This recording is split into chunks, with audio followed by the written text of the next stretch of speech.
నేను ఈటెల రాజేంద్రని అడుగుతా ఉన్నా, మీరు కాళేశ్వరంలో వాస్తవాలు చెప్పి మోడీ మనిషి మోడీ పార్టీలో ఉన్నానని చెప్పుకుంటారా, లేక మీరు హరీష్ రావు కేసీఆర్ మాట్లాడుకున్న తీరు వల్ల కేసీఆర్కు లాభమయ్యే విధంగా మీ వాంగ్మూలం ఇచ్చి మీరు మోడీకి వ్యతిరేకమని చెప్పుకుంటారా? ఇది తేల్చాల్సిన అవసరం ఉంది ఈటెల గారు. మీరు మాకు పక్కా సమాచారం ఉంది, ఈటెల గారు హరీష్ రావు గారు కేసీఆర్ మాట్లాడుకొని కాళేశ్వరం విషయంలో అందరం కూడబట్టుకుని బయటపడాలి, అందరం ఒకటే చెప్పాలి అనే మాట మాట్లాడుకున్నట్టుగా అర్థమవుతా ఉంది. అసలు మీరు మోడీ పార్టీలో ఉన్నారా, లేక పేరుకు మోడీ పార్టీలో ఉండి మీ ధ్యానమంతా కేసీఆర్ పార్టీలో ఉందా? ఈ కాళేశ్వరం ముందు మీరు చెప్పబోయే వాంగ్మూలం, మీకు చెప్పబోయే భయాన మీద చేత తెల్లడం అవుతుందనే మాట కూడా చెప్తా ఉన్నాను. దొంగలు ఊర్లు పంచుకున్నట్టుగా 10 ఏళ్ళు దోశారు.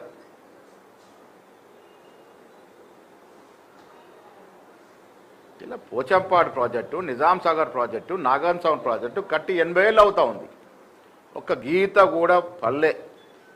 మీరు కట్టిన ప్రాజెక్టు 5-6 ఏళ్లకే పగుళ్ళు పడి కూలిపోతూ ఉన్నాయంటే ఎంత మింగినారో మీరు దాంట్లో ప్రజలకు అర్థమవుతా ఉంది.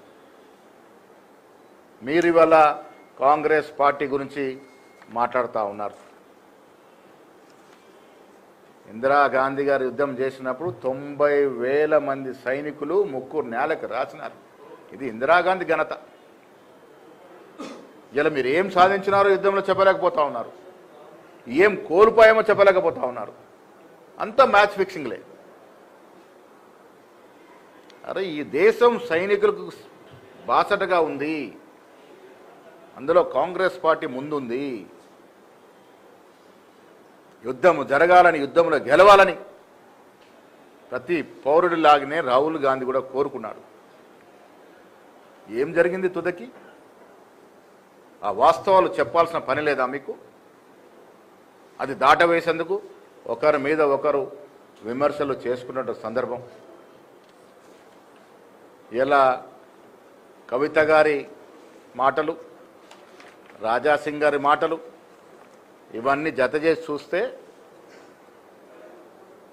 బీఆర్ఎస్ పార్టీ బీజేపీలో విలీనానికి ఎంతో దూరంలో లేదు.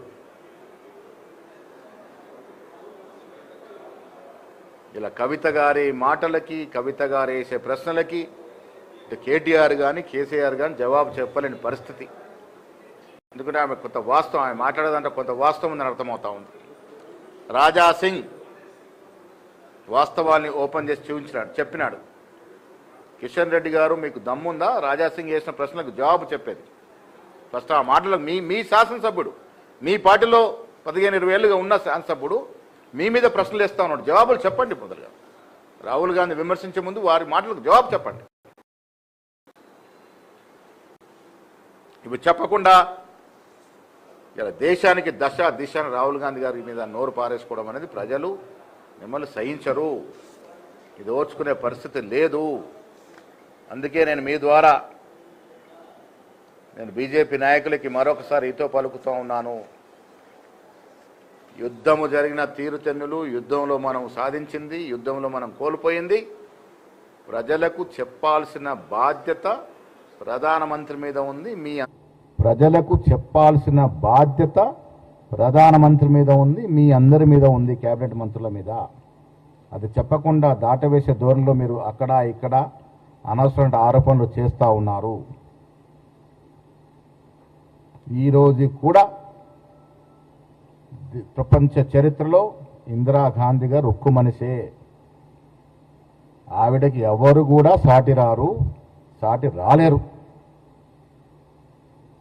ఒక కొత్త దేశాన్ని సృష్టించినటువంటి మహాకాళీమాత ఇందిరాగాంధీ గారు. వాజ్పేయి గారు స్తుతించిన మాత ఇందిరాగాంధీ గారు.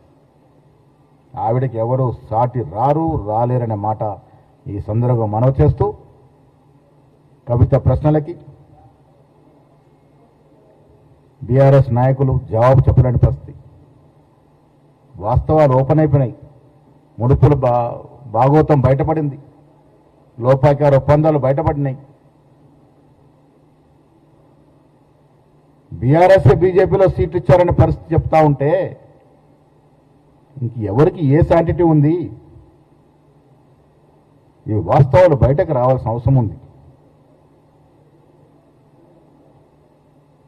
ఆర్థిక మంత్రికి ఈటల రాజేందర్కి బాధ్యత లేదా?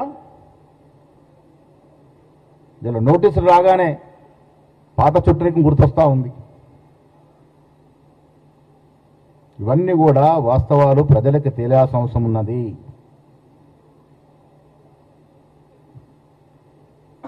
యుద్ధం మీద ప్రజలకు ఉన్నటువంటి అనుమానాలు నివృత్తి చేయాల్సిన బాధ్యత ప్రభుత్వం మీద ఉంది, కేంద్ర ప్రభుత్వం మీద. అది దాటవేస్తూ ఉన్నారు. కాబట్టి ఇవన్నీ అవాకులు చవాకులు మాని మొదట దాని మీద దృష్టి పెట్టండి. మీరు గొప్పగా వర్ణించుకున్న యుద్ధం ఎందుకు అర్ధాంతంగా ఆగిపోయింది? ఎవరి ఒత్తిడి వల్ల ఆగింది? దానివల్ల మనకు జరిగిన నష్టమైంది. మీరు యుద్ధం అని సైకిల్ చేయడం వల్ల మనకు వచ్చిన లాభం ఏంటి? సాధించింది ఏమిటి? కోల్పోయింది ఏంటి? ఇవి వాస్తవాలు ప్రజలకు తెలవాలి. ప్రపంచంలో ఏ మూల ఏ క్షణం ఏం జరుగుతుందో వేగంగా తెలుసుకోవడానికి తొలి వెలుగు వాట్సాప్ ఛానల్ని ఫాలో చేయండి.